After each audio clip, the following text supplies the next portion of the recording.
And when it comes to Indira ji, what was her contribution? See, her contribution was basically, I was with her in her finest hour and in her darkest hour. Okay. The finest hour was the liberation of Bangladesh.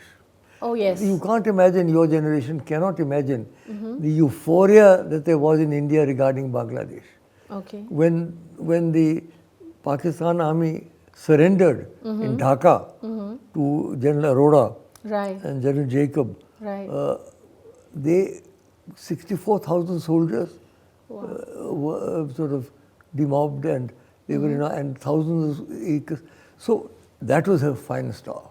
So she was the one who held on and held on and held on, and only when it was right she struck. Her darkest hour was the emergency. I was also with her at that time. I was with her through this 10 years. Whole journey. And tell me, I'm sure that there was some reason that she would have to take this decision. Everybody talks that it was a wrong decision, bad decision. Somebody says it was. That's a long story. It's a long story. But in short, if I would just ask you, a person only gets pushed to a certain decision of this drastic nature if all your doors are shut in some way. Basically, the judgment of the Allahabad High Court on a comparatively minor issue, unseating her, that began the whole process. Quite frankly, I don't want to sort of criticize the judiciary, but that judgment was, it was some very simple thing. Yashpal Kapoor's letter arrived 24 hours later, Huxley's letter, something very technical. On that they unseated the Prime Minister.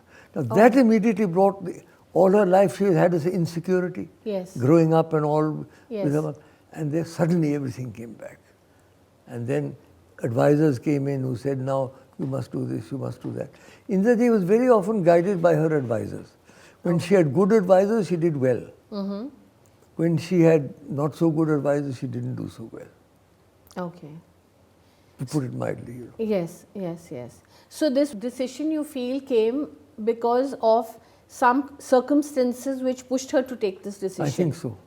Yeah, because if you I'm not justifying the decision, but that is the reason. You would know much more, and I'm sure you would not like to talk about so many personal details which went on in government and what you shared. But in a hint, you're just saying that something pushed her to take this decision. This was the Allahabad judgment. The Allahabad judgment. So then she was totally, she should not be blamed again. And then the opposition swooped down. They were all waiting. Morarji Desai, Jayaprakash Narayan, all these people, they were waiting. Unko mauka mil gaya, they all pounced on her.